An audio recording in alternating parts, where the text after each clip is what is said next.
2 araw natigil pasada ng mga grupong Piston at Manibela nagsimula na. Pero strike, hindi mo ramdam dahil rin sa dami ng bumiyahe at libreng sakay. Si Isaiah Mirafuentes sa sentro ng balita. Hindi naramdaman ang transport strike ng grupong Piston at Manibela ngayong araw. Sa aming pag-iikot sa ilang lungsod sa Metro Manila, wala na kaming napansin ng mga stranded commuter. Sa Commonwealth Quezon City, inisnab lang ng mga jeepney driver ang transport strike. Maayos ang naging daloy ng pagsakay ng mga pasahero sa lugar. Marami ang mga sasakyang bumabiyahe, mapatradisyonal man o modernong jeepney.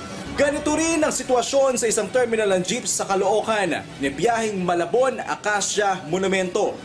Ayon sa kanilang officer na si Leandro Daplin, hindi na sila sumama sa transport strike dahil 99% ng mga driver ng kanilang grupo ay consolidated na. Karamihan sa kanila, nagpahayag na ayaw mabawasan ang kanilang kita. Wala kaming choice eh.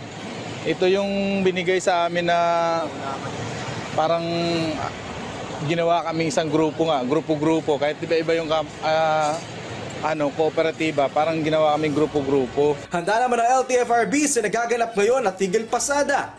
Hangarin ng ahensya na masigurong tuloy-tuloy ang akses ng mga mananakay sa pampublikong transportasyon. Dahil dito, nag-deploy sila ng libreng sakay sa iba't ibang lugar. Maliban sa kanila, may libreng sakay din na inilunsad ang Philippine National Police. Isaiah Mirafuentes para sa Pambansang TV sa Bagong Pilipinas.